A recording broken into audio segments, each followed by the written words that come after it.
Shabbat Shalom, amados, con ustedes conectados nuevamente desde los montes del Valle de Curacaví en Chile, su servidor Osvaldo Calderón, en un nuevo Shabbat. Y también hoy queremos que estemos un poco más atentos a lo que se nos viene por delante, porque nosotros vemos que todos los años, digamos, los tiempos que el Padre tiene estipulados, hay fechas y hay situaciones particulares que se celebran, o bien hay fechas que no se celebran. ¿Y por qué no se celebran? Porque son fiestas de hombre. Ahora, hay otras fechas que en el mundo existen que son técnicamente espirituales y con mayor razón nosotros no las celebramos porque son fiestas espirituales del mundo, no son justamente del reino, no son del Malhut. Bueno, estoy haciendo una pequeña introducción, pero antes de continuar, no puedo dejar de mencionarles nuestros libros de estudio, resumen de la Escritura, completo del Tanaj y claramente del Brit Hadashah, Conociendo la Vida Eterna, y el segundo libro, con 17 temas también en profundidad, Luz en medio de las tinieblas, absolutamente gratuito para que ustedes lo puedan solicitar a nuestro correo electrónico ministeriovengaturreinochile@gmail.com. Entonces, cuando usted considere que ya se siente preparado, por decirlo de una forma, de poder pedirlo, solicitarlo en cualquier lugar del planeta que usted esté, que claramente tenga nuestro idioma español, no hay ningún problema, enviárselo por correo electrónico y usted lo va a tener en PDF para poder descargarlo, imprimirlo, digamos, es lo que más a nosotros nos gustaría. Y eventualmente, si usted así lo desea, poder conectarse con nosotros para poder justamente comenzar a revisarlo, estudiarlo, porque claramente hay muchas cosas que son necesarias de conversarlas, de ministrarlas y de profundizarlas conforme claramente al corazón y al conocimiento espiritual que usted tenga. Así que, dicho eso, les recuerdo que están absolutamente disponibles los ejemplares actualizados, vuelvo a repetir eso, actualizados, porque claramente estos libros, a medida que, como son libros vivos, no es un libro hecho por el hombre, no es un intelecto, es una guía del Ruach HaKodesh. Muchas veces ya nos ha ocurrido, y por eso digo que está actualizado, el Ruach dentro de los mismos capítulos, dentro de los mismos estudios que estamos revisando en los mismos libros, nos agrega algo más de lo que hemos aprendido justamente durante todo este tiempo. Así que, le digo, es un material de estudio muy, muy completo y claramente lo va a dejar muy, muy entendido del plan eterno que el Padre tiene claramente con quienes somos sus hijos, con los hijos de Elohim, los de las simientes suyas que tienen la emuná de nuestro Padre Abraham y pertenecemos claramente a la casa de Israel, y también para conocer cuáles son los propósitos finales que Él tiene con nosotros en este tiempo que está por terminar. Estamos hablando de esta segunda semana de la creación. La primera conocemos que son los 7 días, incluyendo el Gran Shabbat, y estamos próximos, después de ese día en adelante, inició nuevamente el ciclo de una semana espiritual nueva, que son 7.000 años, y estamos terminando, ya estamos dentro del año 6.000, y claramente estamos próximos ya a entrar al Shabbat Hagadol o al Gran Shabbat, ¿no es cierto?, que corresponde al mismo que el Padre experimentó, vivió y nos dejó como ejemplo claramente en el libro de Génesis. Bueno, dicho eso, justamente un poco con el tema de los tiempos es lo que yo quiero hoy día ministrar y quiero enseñar, porque sabemos que lamentablemente hay muchos que celebran de aquí a unos días más el año nuevo gregoriano, es decir, para muchos, lamentablemente, no estamos en el 10º mes, que comenzamos ahora poquito, hace unos días atrás solamente empezamos con el 10º mes, y para muchos este es el 12º, ¿ya? Tanto así que hasta el mismo nombre nos da la razón, y no es que nos dé la razón, sino que coincide o de alguna forma corrobora los tiempos espirituales originales que el Padre estableció, porque el mes de diciembre le suena a 12 o a 10. Lo está diciendo claramente. Estamos en el 10º mes, pero sin embargo la cultura mundial, la cultura mundana, celebra estos próximos días el fin del año gregoriano e inicia en enero, ¿no es cierto?, el año 2026, que también es el año gregoriano. Ahora, para nosotros estamos entrando recién al 10º mes, próximamente vamos a estar en el 11º y próximamente al 12º, que vamos a estar terminando justamente este año, ¿no es cierto?, espiritual, estamos terminándolo alrededor de marzo, una cosa así, más o menos, febrero-marzo.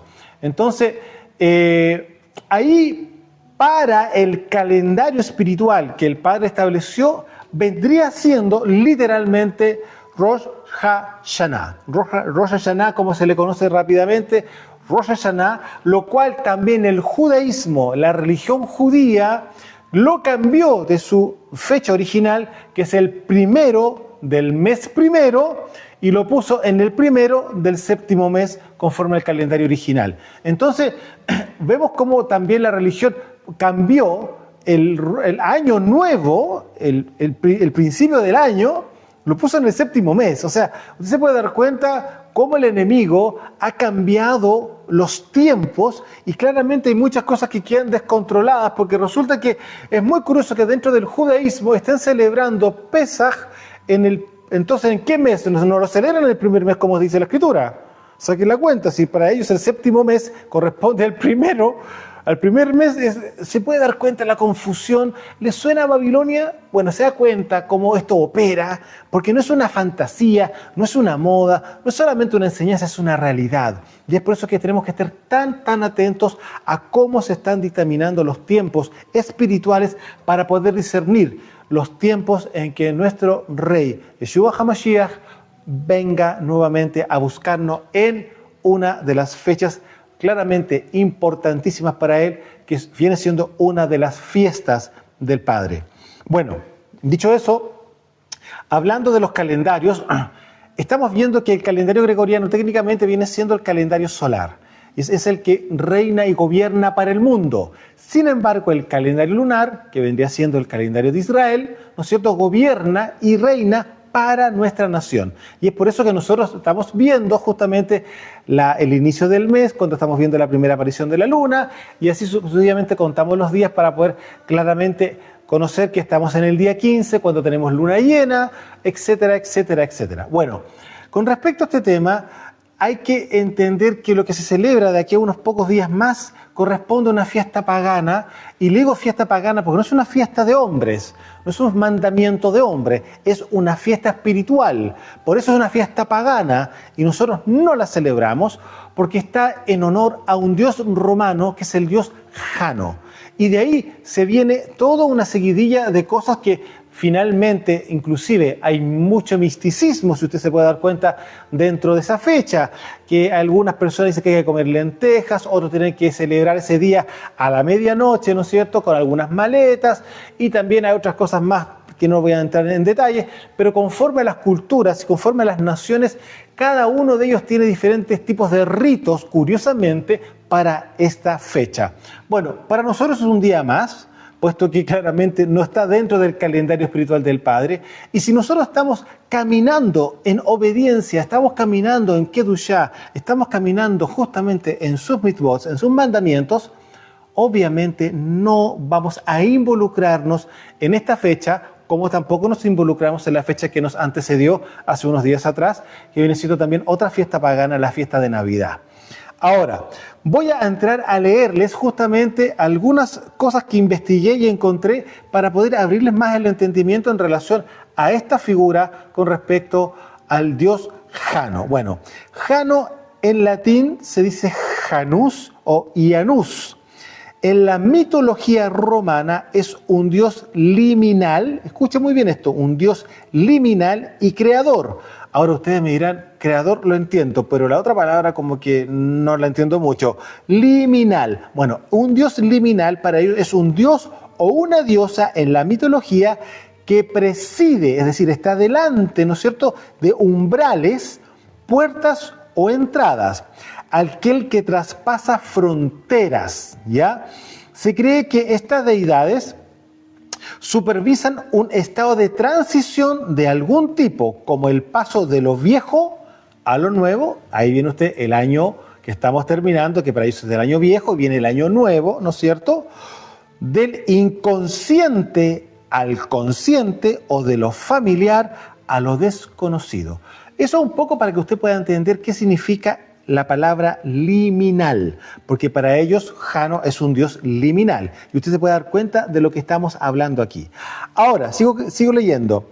Y también es creador, que es reconocido por su epíteto principal de Dios de dioses. O sea, fíjese, es muy principal él.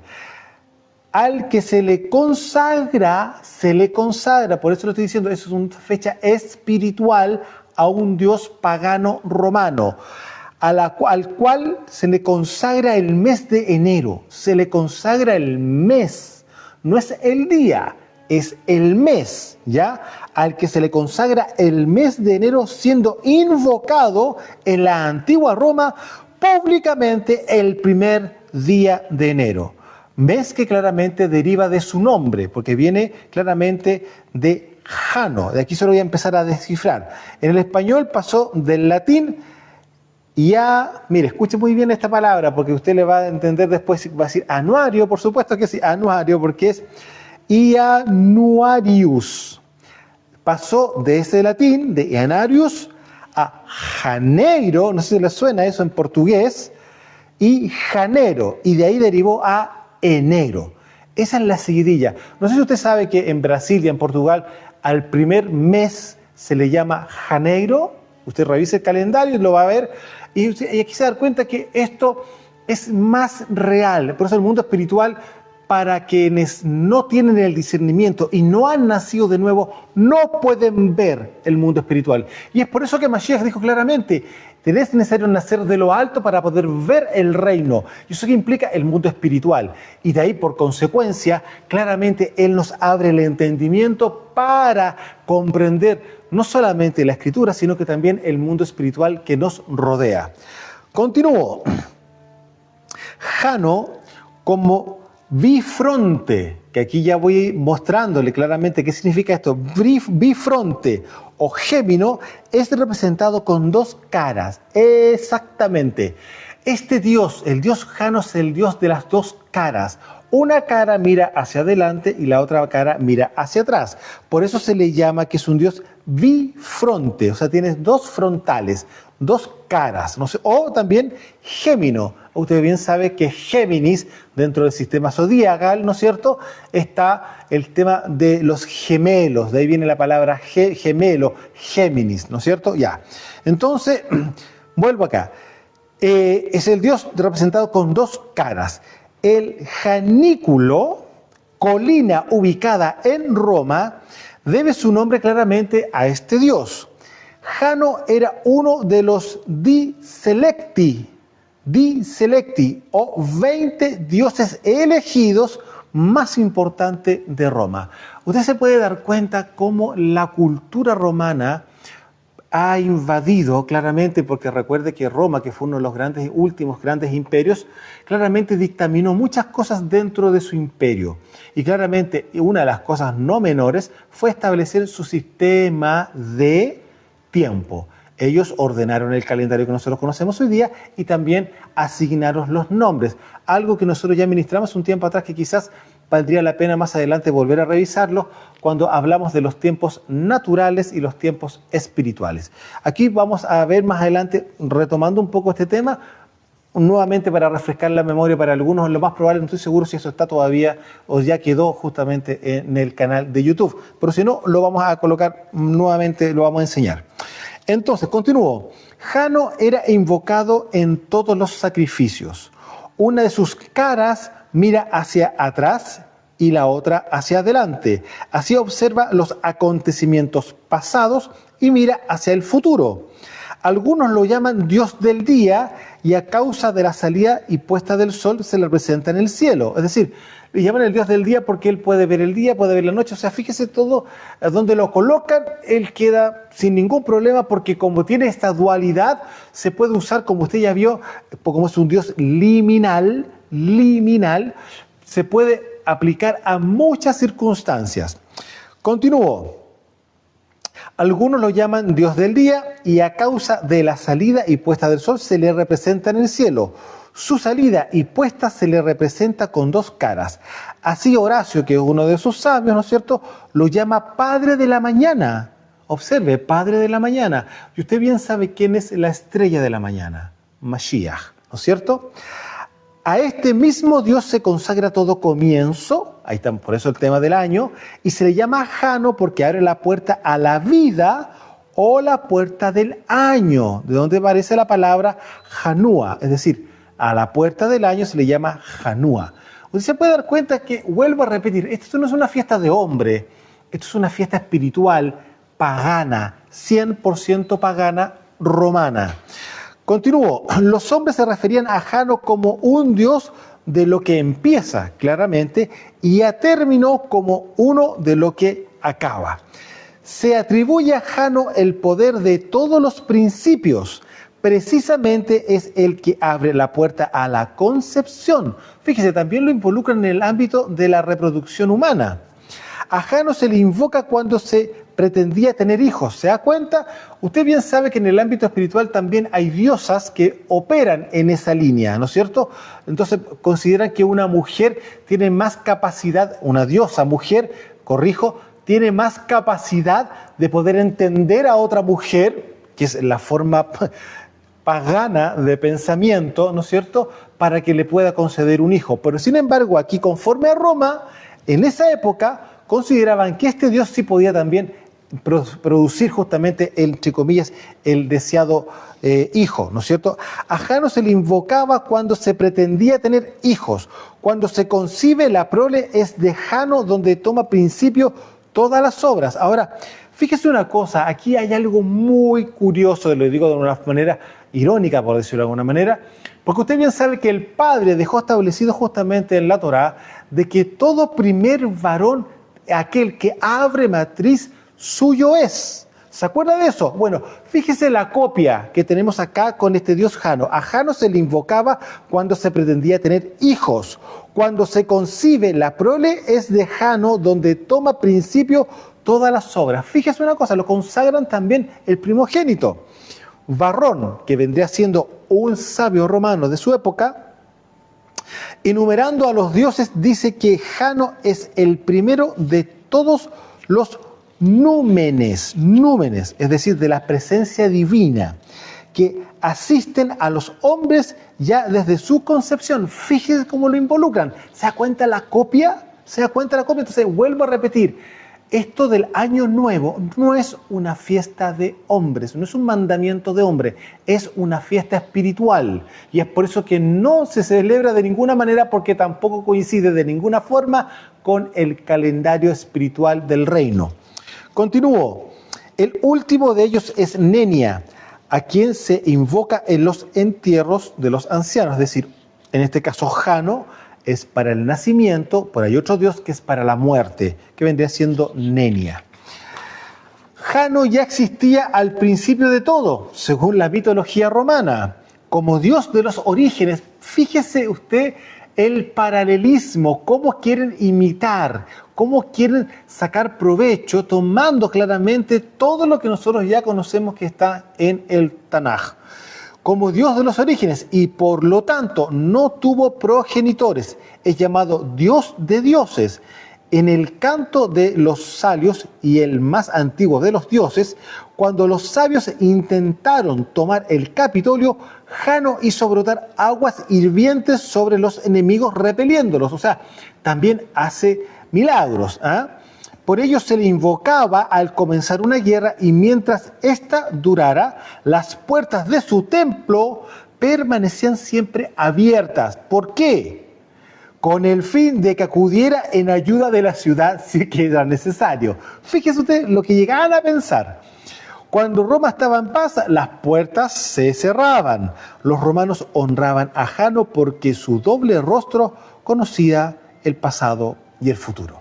Estoy solamente haciendo una introducción, estoy solamente haciendo un bosquejo de lo que implica esta deidad romana, que no vamos a tomar más tiempo en esto, solamente para que usted pueda entender qué se celebra, a quién se celebra el 1 de enero. Usted se puede dar cuenta, o sea, acá hay una consagración, es un acto espiritual el año nuevo pagano, absolutamente. Ahora, lo quiero llevar a la escritura, para poder entender también qué es lo que oficialmente se nos dejó como primer día y primer mes. Ahora,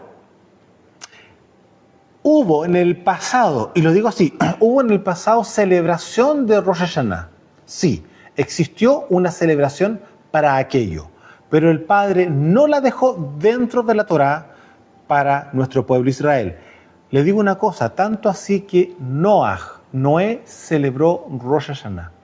Sí, Noé lo celebraba y lo celebró durante todo su tiempo, durante el tiempo que él vivió posterior justamente al diluvio, con su familia celebraba todos los años Rosh Hashanah. Estamos hablando el día 1 del primer mes del calendario celestial, porque usted se podrá dar cuenta que este calendario que nosotros tenemos hoy, rigente y vigente hoy, después de 3.500 años desde la salida de Mitzrayim, de Egipto, ya ese calendario estaba. No existía, no era nada nuevo lo que el Padre estaba estableciendo a la salida de Egipto. No, ahora este va a ser, porque como están saliendo recién, les vamos a colocar esto como el primer mes. No, el Padre nos sacó en el primer mes.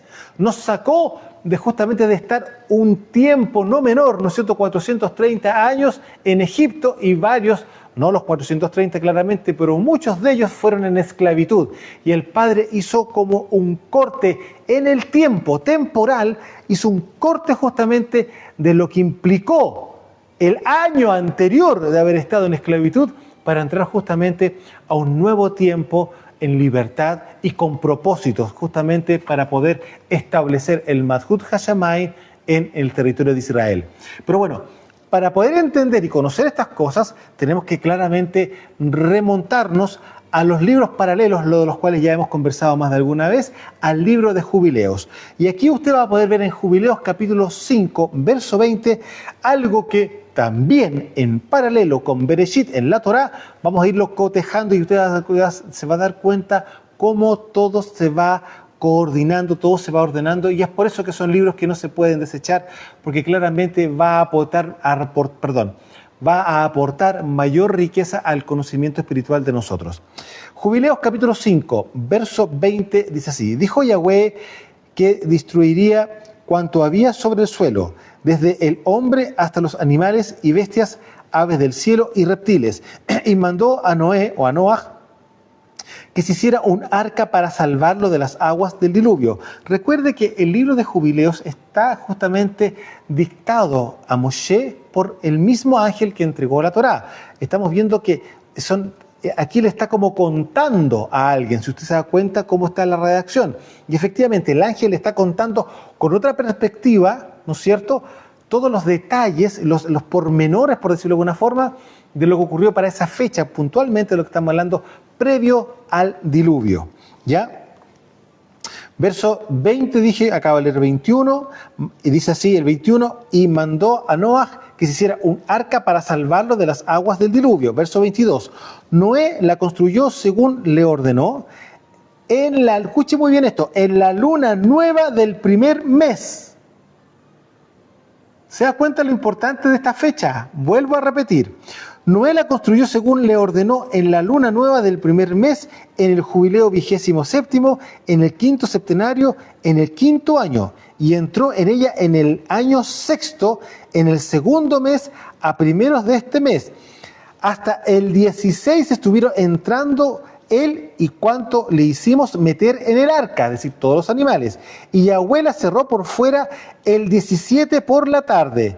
Aquí yo quiero parar en esto, porque fíjese una cosa, el Padre le dice el primero de Nisan, o el primero del primer mes, que hiciera el arca, y terminó el arca el primero del primer mes del año, justamente al año siguiente.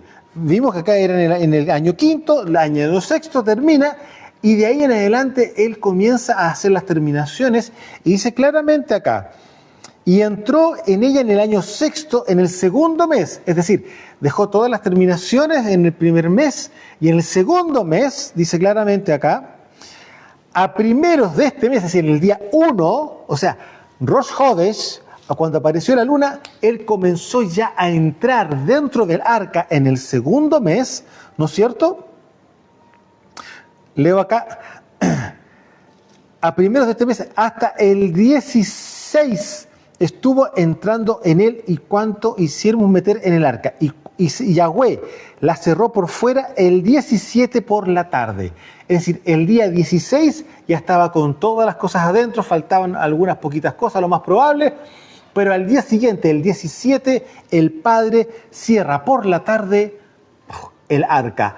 Ahora, usted recuerda que ya les comentamos que justamente también en este libro de Jubileos, que para mí es el libro de los tiempos, aparece que el día 17 del segundo mes fue cuando la serpiente entró a cometer lo que nosotros conocemos justamente en el libro de Bereshit, ¿no es cierto? A quebrar el diseño del Malhut aquí en la tierra y torcer también la verdad del Padre a través de una murmuración a Eva. Conocemos lo que pasó después. La serpiente le habló.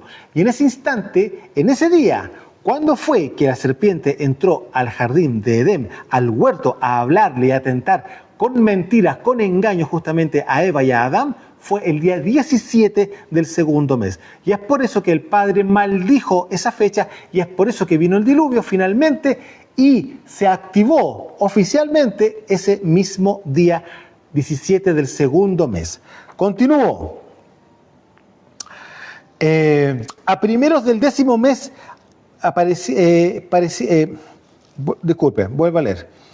A primeros del 10º mes parecieron las cimas de los montes. Aquí estoy avanzando porque estoy en el verso 23, salté al verso 30. Ahí cuenta claramente que fueron abiertas las cataratas de los cielos y también fueron los abismos abiertos. Y dice la Escritura también ahí, acá en Jubileos, que fueron 7 las cataratas que se abrieron en los cielos y 7 los abismos, los fosos que se abrieron y que justamente ahí empezó a rebalsarse todo el planeta. Bueno, al pasar los meses, claramente estamos hablando del mes segundo, estamos entrando ya al 10º mes, miren lo que pasa. A primeros del 10º mes aparecieron, ¿no es cierto?, las cimas de los montes y a primeros del primer mes apareció la tierra. Y fíjese una cosa, a primeros del primer mes, es decir, a los meses después, estamos hablando que al año vuelve nuevamente a aparecer, después que el año anterior le había entregado la orden, Noé se demoró un año en hacerlo, en el día 1 ya estaba listo, terminó de ver los detalles en el mes primero, en el día 1 del segundo mes entró a entrar todas las cosas dentro del arca y ahí vino el agua, ¿no es cierto? Vino el diluvio y pasaron todos esos meses, ¿no es cierto? Y en el primer mes, ¿no es cierto?, en el día 1 aparece la tierra seca, ¿ya? Verso 31. Las aguas se secaron sobre la tierra en el 5º septenario, en su año 7º, el 17 del segundo mes se secó la tierra. Es decir, volvió al mismo tiempo, y en el 27 abrió el arca y sacó de su interior a las bestias, animales, pájaros y reptiles. ¿Por qué hubo 10 días más? Fíjese, la tierra, y claramente acá, el 17 del segundo mes se secó la tierra y en el 27 abrió el arca. Porque claramente una cosa es que no haya agua, pero le pregunto, ¿habría barro?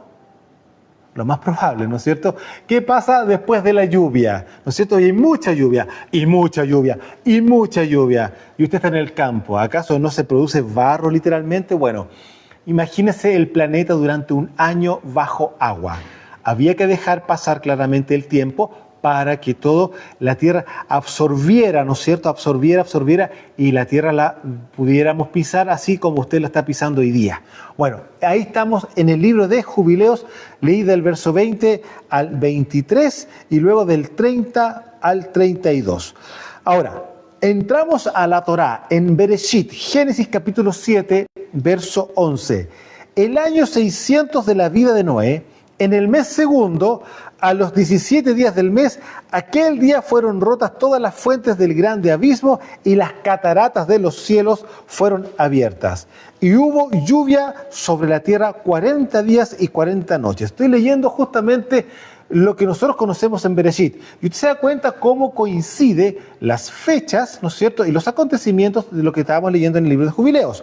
Ahora, avanzamos a Bereshit, capítulo 8, verso 5, dice así: y las aguas fueron decreciendo hasta el mes 10º, algo que ya leímos justamente recién en el libro de Jubileos. En el 10º, al 1 del mes, se descubrieron las cimas de los montes, tal cual como aparece en el libro de Jubileos. Y sucedió que en el año 601 de Noé, en el mes primero, el día 1 del mes, las aguas se secaron sobre la tierra. ¿Coincide o no coincide con lo que acabamos de leer en el libro de Jubileos? Ahora, y quitó Noé la cubierta del arca y miró, y aquí que la faz de la tierra estaba seca. Momento, vuelvo a repetir, seca, pero sin agua. Es decir, había barro, estaba todo, sienta el olor a humedad. ¿Se ha fijado usted cuando llueve y después aparece el sol y aparece el olor a humedad porque se empieza a evaporar? Bueno, ya, todo eso estaba pasando, ¿ya? En el mes segundo, a los 27 días del mes, se secó la tierra. Y es literalmente lo que acabamos de leer en el libro de Jubileos. Verso 15. Entonces habló Elohim a Noé diciendo, sal del arca tú y tu mujer y tus hijos y las mujeres de tus hijos contigo. Todos los animales que están contigo de toda carne, de aves y de bestias y de todo reptil que se arrastra sobre la tierra, sacarás contigo. Y vayan por la tierra y fructifiquen y multiplíquense sobre la tierra. Se puede dar cuenta cómo no poder usar justamente el respaldo de estos libros que fueron deuterocanónicos o fueron libros que eran como no son inspirados, etcétera, apócrifos, etcétera, etcétera, ¿no es cierto? Bueno, aquí usted se puede dar cuenta que es una falsedad absoluta. Claro que hay que tomar claramente mucho discernimiento cuando estamos leyendo los libros, porque claramente sí hay pasajes que yo he visto que no coinciden con la Torá, porque claramente tienen que manipularlo y torcerlos. ¿Para qué? Para que no lo lean y digan, no, este libro no es, así que mejor lo desecho. Y es mentira. Uno tiene que aprender a discernir lo que está leyendo y le damos la gloria al Ruach HaKodesh, que es el que nos lleva a toda verdad y claramente nos muestra. En momento, acá hay un error porque hay una mala traducción, porque torcieron este trozo de la escritura, pero todo lo demás es real. Y aquí usted se puede dar cuenta cómo estamos corroborando un pasaje del libro de Jubileos capítulo 5 y estamos revisando lo que vendría siendo en Bereshit. Ahora, Jubileos nuevamente, capítulo 7, verso 1. En el 7º septenario de este jubileo, en su primer año, plantó Noé una vid en el monte donde se había posado el arca. ¿Usted sabe dónde se posó el arca? ¿Se acuerda? En el monte Ararat. Bueno, aquí le va a dar algo más específico, impresionante, llamado Lubar. Sí, el monte donde reposó el arca era el monte Lubar, uno de los montes de Ararat. Porque Ararat, el monte Ararat no es el monte, es un pequeño cordón montañoso. Y hay uno que es más alto, uno que es más bajito y así. Creo que esto ya lo ministramos un tiempo atrás. Y el arca queda reposando en uno de los montes de Ararat, de la región de Ararat, de los montes de Ararat, y se llamaba Lubar. O sea, se puede dar cuenta de los niveles de precisión y un detalle tan importante. Aquí dice claramente, llamado Lubar, uno de los montes de Ararat. Dio fruto al 4º año, lo vendimió ese año en el mes 7º y lo guardó. Hizo de ello vino, lo puso en una vasija y lo conservó hasta el 5º año, ¿por qué estoy leyendo esto y por qué es tan importante? Porque dice hasta el 1 del primer mes. ¿Y por qué lo guardó hasta el 1 del primer mes? Verso 3 de Jubileos capítulo 7. Celebró ese día la festividad con regocijo. ¿Qué festividad? Rosh Hashanah, Año Nuevo. ¿Se da cuenta? Celebró ese día de festividad con regocijo e hizo un holocausto a Yahweh de una ternera, un carnero, 7 ovejas añales, es decir, corderitos, ¿no es cierto? Y un cabrito en expiación por sí y por sus hijos. Se puede dar cuenta el nivel de conciencia espiritual que había con respecto a la remisión de pecados con un cabrito. Primero aparejó el cabrito echando parte de su sangre sobre la carne del altar que había levantado, colocó toda la grasa en el altar en el que ofrecía el holocausto a Yahweh y añadió la carne de la ternera, el carnero y las ovejas. Usted se puede dar cuenta este nivel de conciencia como Cohen. ¿Se da cuenta cómo después nosotros vemos en Levítico y en todas las leyes que le pertenecían justamente a la tribu de Leví para todos los sacrificios que había que hacer para el Padre, cómo estaban las especificaciones, qué es lo que tenían que hacer, cómo hacerlo? ¿Cómo Noé lo sabía? ¿Cómo Noaj sabía cómo hacerlo, qué hacer, esto y esto otro? y separar la grasa y esto y la libación de la sangre, etc. ¿Cómo sabía eso? ¿Se puede dar cuenta cómo el Ruach HaKodesh lo guiaba? ¿Cómo lo guiaba? Y usted después ve en el libro de la Torá, ¿no es cierto? Ve en Levítico y ve todas las especificaciones técnicas que el Padre le enseña a Moshe para que le enseñe justamente a los levitas cómo hacer justamente los sacrificios. Y miren Noah, normal, era algo que estaba dentro de él, claramente, Ruach HaKodesh. ¿Ya? Colocó toda la grasa en el altar en el que ofrecía el holocausto a Yahweh y añadió la carne de la ternera, el carnero y las ovejas. Puso encima masa con aceite, luego derramó vino en el fuego que había encendido sobre el altar y echó incienso encima. Fíjese todo el trabajo espiritual que estaba haciendo aquí de alabanza y claramente de ofrenda, de una ofrenda en gratitud, ¿ya? Levantando un buen aroma agradable ante Yahweh su Elohim. Se regocijó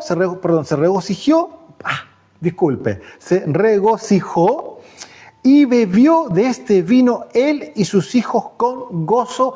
Y ahí yo lo invito a que usted vaya justamente a Génesis capítulo 9 y ahí se va a encontrar qué fue lo que pasó en esta fecha de Rosh Hashanah, cuando claramente se le pasó las copas, por decirlo de una forma, a Noah y quedó tendido dentro de su tienda. Usted conoce lo que pasó ahí, qué pasó con Cam, etcétera, etcétera. Bueno, aquí usted se puede dar cuenta qué fue lo que ocurrió, qué fecha fue en la que ocurrió que justamente Cam vio la desnudez de su padre. Fue en la fiesta de Rosh Hashanah. Estamos hablando del año nuevo original, espiritual, ¿con qué? Con ofrendas al Padre. ¿Y por qué estaba tan agradecido justamente Noah? Porque en ese primer día, de ese primer mes de años atrás, el Padre le dijo, va a ocurrir esto y quiero que hagas un arca porque te voy a salvar a ti, a tu familia y a todos aquellos que yo te voy a dar la orden de qué es lo que debes de colocar dentro de esta arca.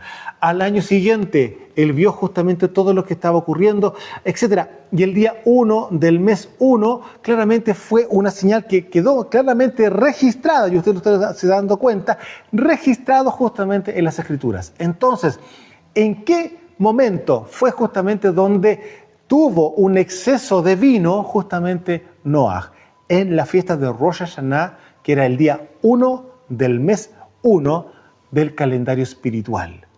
Porque usted bien sabe que muchos siglos después aparece Mitzraim con Faraón, aparece Moshe, etcétera, etcétera, etcétera. Entonces, el calendario que nosotros conocemos hoy día y que tenemos el privilegio y el gozo de poder saber que estamos en el tiempo que el Padre estableció en su corazón y lo dejó establecido para nosotros, quienes somos sus hijos, lo estamos viviendo. Y este mismo calendario lo estuvo viviendo Noah también.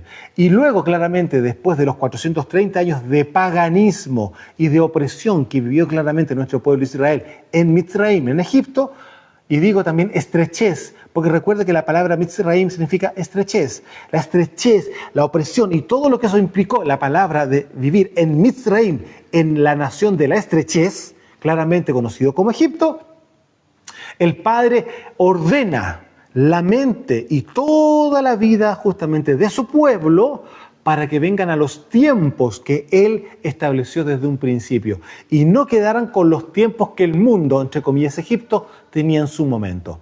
Entonces, por eso, amados, es tan importante el tener entendimiento de los tiempos absolutamente en todo momento. Y aquí, para ir cerrando, le muestro que el Rosh Hashanah, el cual, vuelvo a repetir, no quedó como una misbah, no quedó como una ley para nosotros, su pueblo, ¿no es cierto? Nosotros no celebramos Rosh Hashanah, pero sí tenemos que hacer memoria para poder contar los días para la fiesta de Pesaj y estamos atentos justamente a Rosh Hodesh del día 1 del primer mes. Y esto caería el próximo año 2026, gregoriano, ¿no es cierto? Aproximadamente el 20 de marzo. Ahí estamos hablando de la transición ya a entrar al siguiente año espiritual que el Padre tiene para nosotros. Y de ahí se cuenta claramente aproximadamente dentro del mes de abril, entre el 1 y el 2 de abril, aproximadamente podríamos estar hablando de Pesaj, que vendría siendo nuestra primera fiesta oficial que el Padre dejó establecida para quienes somos su pueblo. Amados, espero que esto les haya abierto los ojos, el entendimiento y claramente se tomen muy en serio si va a seguir usted celebrando una fiesta pagana, literalmente hablando, donde también este Dios romano ha querido usurpar y ha querido robar parte de los atributos y características que nuestro Padre, el único Elohim verdadero y el único Dios verdadero. A ver, es que tengo que redundar porque no existe, no hay nada que se compare a Él. Mika moja Adonai, ¿no es cierto? No hay nadie como Él. ¿Cómo ha querido usurpar y robar justamente este Dios romano los atributos y las características de nuestro Padre? Por eso, amados, fiestas del mundo, y que más encima son fiestas espirituales del mundo, usted bien sabe que es imposible que nosotros podamos participar en algo tan abominable como eso. Así que, amados, esperamos que esto le haya servido para que usted pueda conocer y entender aún más el terreno espiritual en el cual estamos nosotros todos viviendo, pero no somos partícipes, porque estamos en el mundo, pero no somos del mundo. Bendito sea el nombre de nuestro Padre. Un abrazo desde Chile, su servidor Osvaldo Calderón. Shalom.